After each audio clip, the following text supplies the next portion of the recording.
Halo, perkenalkan nama saya Francisca Nadi Susanti.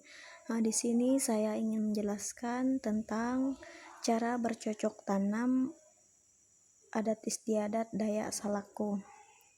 Di mana yang akan saya jelaskan di sini yaitu sistem bercocok tanam, yaitu bauma atau berladang. Bauma atau berladang ini dilakukan setahun sekali atau 2 tahun sekali oleh masyarakat Dayak Salako, di mana sebelum mereka menyiapkan lahan mereka terlebih dahulu melakukan ritual adat Dayak. Di mana ritual adat Dayak itu yaitu memberkati benih-benih padi mereka yang akan ditanam. Setelah ritual adat itu selesai, barulah mereka menyiapkan lahan mereka, di mana lahan yang dipakai itu adalah memang itu yang sudah dikhususkan untuk berladang atau bauma. Lahan tersebut lalu ditebang. Setelah ditebang, didiamkan beberapa hari sampai daun-daun atau kayu tersebut mengering. Setelah sudah kering, barulah lahan itu dibakar. Setelah dibakar, lahan itu sudah siap untuk ditanami bibit. Di mana masyarakat Dayak Salako yang selalu mereka lakukan adalah 2 hal, yaitu nyamean atau nuga. Di mana nyamean ini mereka hanya melakukannya sendiri atau hanya dengan orang-orang rumah tersebut. Sedangkan kalau yang nugal ini bisa dilakukan secara beramai-ramai, yang orang Dayak Salako sebutnya yaitu baai. Di mana itu baai itu adalah kita itu sama-sama membantu. Misalnya hari ini ke ladang si A atau ke umah si A, hari besoknya ke umah si B atau ke ladang si B, dan begitu seterusnya sampai selesai. Setelah selesai nuga, lalu padi itu dibiarkan tumbuh hingga besar dan sampai siap untuk ditanam kembali. Ketika padi tersebut sudah siap untuk ditanam kembali, maka bibit padi tersebut dicabut. Habis dicabut, lalu benih padi itu dibagi tergantung dari ukuran batang padi tersebut. Jika batang padinya besar, maka bisa dibagi 5-6. Jika kecil, hanya dibagi 2-3 saja, tergantung dari batang padi tersebut.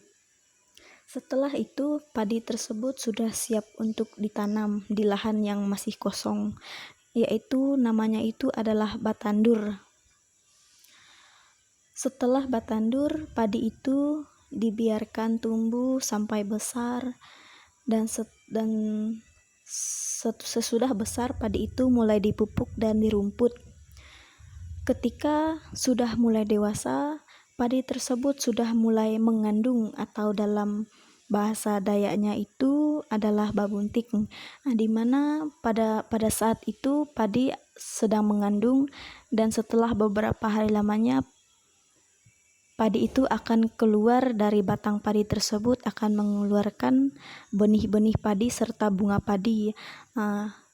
Pada saat itu disebut dengan mure dalam bahasa Dayak Salakonya. Setelah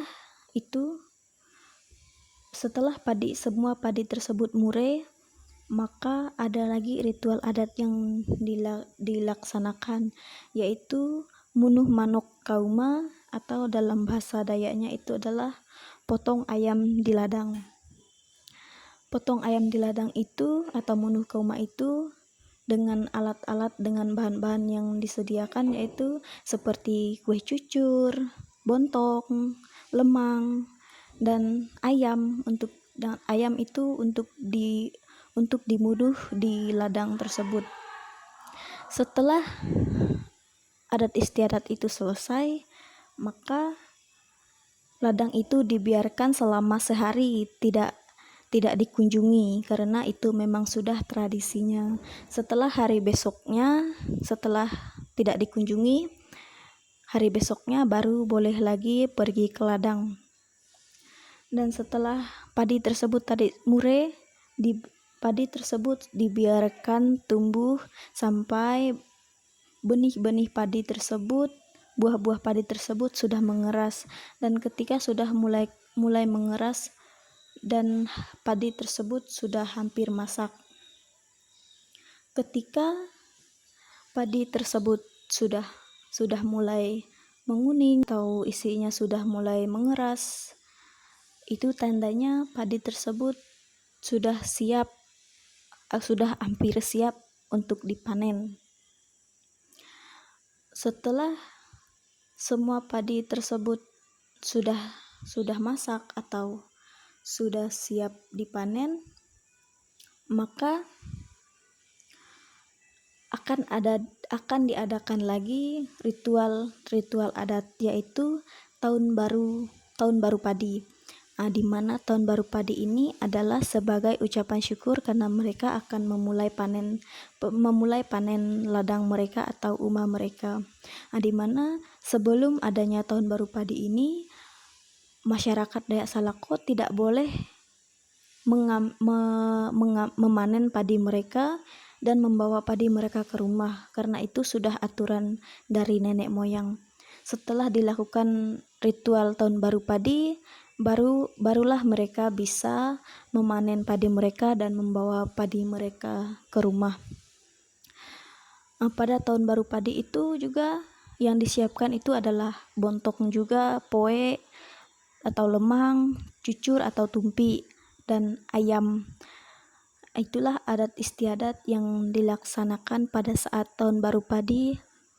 Lalu setelah tahun baru padi selesai, masyarakat Dayak Salako mulai memanen semua ladang mereka, dan setelah panen selesai mereka membersihkan padi-padi tersebut dari batang-batang padi dan menampi padi tersebut dan mengambil butiran-butiran padi yang keras.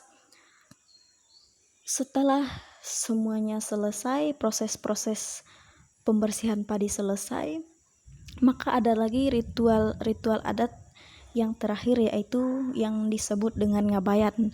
Di mana ngabayan ini adalah ritual adat sebagai ucapan syukur karena mereka telah menyelesaikan atau telah memanen semua padi yang ada di umah mereka atau di ladang mereka. Setelah itu selesai, maka padi-padi tersebut sudah dimasukkan ke dalam lumbung atau dalam bahasa Dayaknya disebut dengan gadong, di mana semua padi yang sudah bersih, butiran-butiran padi yang sudah bersih itu kan semuanya ke dalam gadong. Dan ketika masyarakat Dayak Salako ingin mengambilnya, mereka tinggal mengambil di dalam gadong, lalu menjemur padi tersebut, dan setelah dijemur padi tersebut ditumbuk atau ada mesin pabrik, bisa saja tergantung dari orang rumah tersebut. Dan setelah itu padi tersebut, beras yang sudah jadi tadi dimasak dengan sendirinya, lalu dimakan bersama-sama untuk merasakan hasil dari keringat mereka. Dan setelah itu adalah ritual adat yang terakhir dalam proses Bauma dalam adat istiadat Dayak Salako.